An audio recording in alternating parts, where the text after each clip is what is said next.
The little woman. ഇത് കുറച്ചു കാലങ്ങൾക്ക് മുൻപ് നടന്ന സംഭവമാണ്. 4 സഹോദരികളെ കുറിച്ചുള്ള കഥയാണ്. മാഗ്, ജോ, ബെത്ത് ആൻഡ് എമി. അവരൊരു മനോഹരമായ ഗ്രാമത്തിൽ ഒരു ചെറിയ വീട്ടിൽ ജീവിച്ചിരുന്നു. അവരുടെ മാതാപിതാക്കൾ വളരെ പാവപ്പെട്ടവരായിരുന്നു. അവർക്ക് വാങ്ങിത്തരാൻ കഴിയാത്ത യാതൊന്നും ഈ സഹോദരിമാർ ചോദിച്ചിരുന്നില്ല. മേത്ത് വളരെ സുന്ദരിയും മനോഹരിയും ബുദ്ധിമതിയുമായിരുന്നു. ജോ ഒരു ടോം ബോയ് ആയിരുന്നു. അവനൊരു റൈറ്റർ ആകുവാൻ ആഗ്രഹിച്ചു. ബെത്ത് വളരെ സുന്ദരിയും എല്ലാവരോടും നന്നായി സംസാരിക്കുന്നവളുമായിരുന്നു. എയ്മിയാണ് അവസാനത്തെ കുട്ടി. ഇവർ 4 പേരിൽ വളരെ സുന്ദരിയും ഇവളായിരുന്നു. 4 പേരും ഓരോരുത്തരെ അങ്ങോട്ടും ഇങ്ങോട്ടും സ്നേഹിച്ചിരുന്നു. അവരുടെ സ്നേഹം കണ്ട് ഗ്രാമത്തിലുള്ള എല്ലാവരും അത്ഭുതത്തോടെ നോക്കി നിന്നു. അതുകൊണ്ട് അവരെ എല്ലാവരും ലിറ്റിൽ വിമൺ എന്ന് വിളിച്ചു. ഒരു ദിവസം ഒരു പട്ടാളക്കാരൻ അവരുടെ അച്ഛനെ പട്ടാളത്തിലേക്ക് ക്ഷണിച്ചു. അവിടെ വലിയ യുദ്ധം നടക്കുന്നുണ്ടെന്നും പറഞ്ഞു. നിനക്ക് വേണ്ടിയിട്ടുള്ള ഒരു ലെറ്റർ എന്റെ കയ്യിലുണ്ട്. ആർമിയിൽ ചേരാൻ നിന്നെ അവർ വിളിക്കുകയാണ്. ഈ സിവിൽ വാറിനെ എതിർത്ത് നിങ്ങൾ വേണം പോരാടാൻ. ഉടനെ നിങ്ങൾ എന്റെ കൂടെ വരും. വീട്ടിലുള്ള എല്ലാവരും ഒരുപാട് സങ്കടപ്പെട്ടു.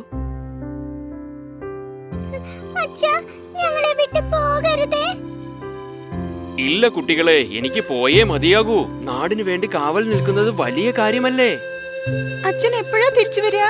മഴക്കാലത്തിന് മുമ്പ് തന്നെ ഞാൻ തിരിച്ചെത്തും. നിങ്ങൾ കരയാൻ പാടില്ല. മാക്, നീയാണ് എല്ലാം നോക്കേണ്ടത്. തീർച്ചയായിട്ടും ഞാൻ നോക്കിക്കോളാം അച്ഛാ. അതിനുശേഷം അവരുടെ അച്ഛൻ പുറപ്പെട്ടു പോയി. അച്ഛൻ പോയതിന് കുറച്ചു ദിവസങ്ങൾക്ക് ശേഷം അവരുടെ കുടുംബം ഒരുപാട് കഷ്ടപ്പെട്ടു. വീട്ടിലേക്കുള്ള അത്യാവശ്യ സാധനങ്ങൾ വാങ്ങുവാൻ പോലും പണമില്ലായിരുന്നു. മേഘ്, ഞാൻ ഒരുപാട് കഷ്ടപ്പെടുന്നുണ്ട്. പണം കിട്ടുമെന്ന് വിചാരിച്ചാ, എന്നാൽ ആവശ്യത്തിനുള്ള പണം കിട്ടിയില്ല. വിഷമിക്കാതമ്മേ, ഇതൊക്കെ കുറച്ചു നാളത്തേക്കല്ലേ ഉള്ളൂ. അച്ഛൻ തിരിച്ചു വന്നതിന് ശേഷം എല്ലാം ശരിയാകും. എന്നാൽ അതുവരെയ്ക്കും നമ്മൾ എന്തു വേണ്ടി കഷ്ടപ്പെടണം? എനിക്കൊന്നും മനസ്സിലാവുന്നില്ല. എന്തിനു വേണ്ടിയാ ഇങ്ങനെ വഴക്കുണ്ടാക്കുന്നത്? അമ്മ കരയാതെ.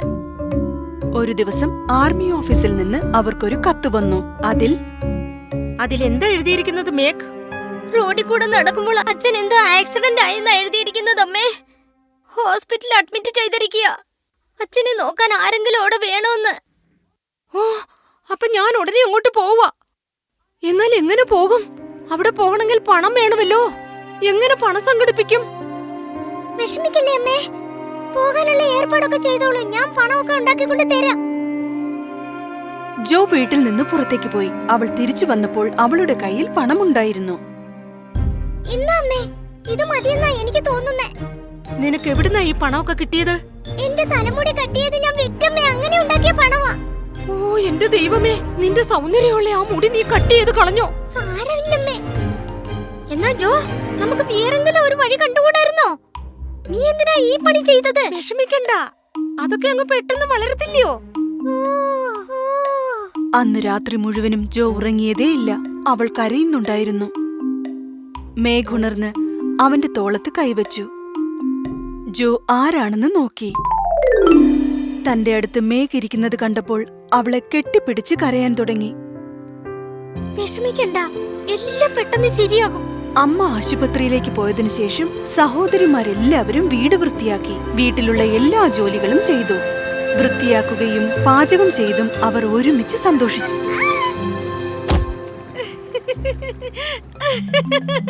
ഒരു ദിവസം മെത്തിന് പനി വന്നു. പനി കാരണം അവൾ തണുത്തു വിറയ്ക്കുവാനും തുടങ്ങി. മറ്റുള്ള 3 സഹോദരിമാരും അവളെ നന്നായി നോക്കി. പക്ഷെ പനി കൂടി വന്നു. എല്ലാവർക്കും വിഷമമായി.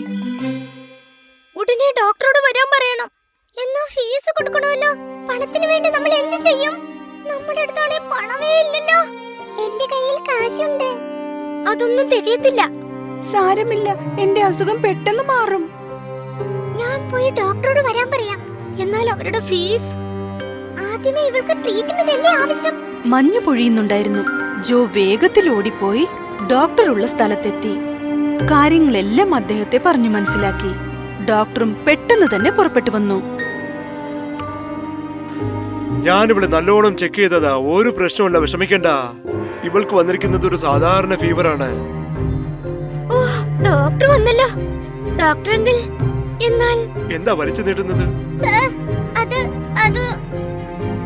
കാര്യം എന്താന്ന് വെച്ചാ പറയൂ. മടിക്കേണ്ട കാര്യമൊന്നുമില്ല. സർ, നിങ്ങൾക്ക് തരാൻ ഞങ്ങളുടെ പണമൊന്നുമില്ല. എന്നോട് ക്ഷമിക്കണം. ഡോക്ടർക്ക് ട്രീറ്റ്മെന്റ് ചെയ്യാൻ പറ്റോ? അതാണ് കാര്യമെങ്കിൽ നിങ്ങൾ വിഷമിക്കേണ്ട ഒരു പ്രശ്നവുമില്ല. ഞാൻ ഇവൾക്ക് ട്രീറ്റ്മെന്റ് നൽകുന്നു. അത് എന്റെ കടമയാണ്. നിങ്ങളുടെ പാരന്റ്സ് തിരിച്ചു വന്നതിന് ശേഷം എനിക്കുള്ള കാശ് ഞാൻ അവരുടെ നിന്ന് വാങ്ങിച്ചോളാം. ഡോക്ടർ ബെത്തിന് ചില മരുന്നുകൾ നൽകി. സഹോദരിമാർ അവളെ നല്ലവണ്ണം നോക്കി. അവളുടെ അസുഖം കുറേശ്ശെ ഭേദമായി. പക്ഷെ അവളുടെ അമ്മയെ അവൾ ഒരുപാട് മിസ് ചെയ്തു. ഞാൻ അമ്മയെ ഒരുപാട് മിസ് ചെയ്യുന്നു. അമ്മ എവിടെയാണ്? അമ്മ വേഗം വരൂ, എനിക്ക് അമ്മയെ കാണണം. അമ്മ ഒന്ന് വേഗം വരൂ. ബേഗ്, കരയല്ലേ പ്ലീസ്. പെട്ടെന്ന് വരും. നിന്റെ അസുഖം പെട്ടെന്ന് മാറണ്ടേ? അമ്മയ്ക്ക് നമുക്ക് ലെറ്റർ എഴുതാം. അതെ അതെ, അമ്മ വേഗം തിരിച്ചു വരും. കൃത്യം അപ്പോൾ തന്നെ അവരുടെ അമ്മ വീട്ടിലെത്തുകയും ചെയ്തു. എല്ലാവരും അമ്മയെ കണ്ട ഉടൻ ഒരുപാട് സന്തോഷിച്ചു. അമ്മേ, അമ്മേ, അമ്മ വന്നല്ലോ. ഞാൻ വന്നു മക്കളെ. നിങ്ങളെ കണ്ടപ്പോ എനിക്ക് എത്ര സന്തോഷമായിരുന്നോ. എങ്ങനെയുണ്ട് മക്കളെ? ബെത്തിനും അവളുടെ അമ്മയെ കണ്ടപ്പോൾ ഒരുപാട് സന്തോഷം തോന്നി. ഇനി നീ ഒന്നുകൊണ്ടും വിഷമിക്കണ്ട. ഞാൻ നിന്നെ പൊന്നുപോലെ നോക്കിക്കോളാം. അതിനുശേഷം അവളുടെ അമ്മ അവളെ നല്ലവണ്ണം ശ്രദ്ധിച്ചു. പെട്ടെന്ന് തന്നെ അവളുടെ അസുഖം മാറുകയും ചെയ്തു. തണുപ്പുകാലം വന്നപ്പോൾ ബെത്ത് തന്റെ കുടുംബത്തെ ഓർത്ത് ഒരുപാട് വിഷമിച്ചു. അമ്മേ, അച്ഛൻ എപ്പോഴാ വീട്ടിൽ വരുന്നത്? അച്ഛന്റെ കാര്യം കുറച്ച് സീരിയസാ മോനെ.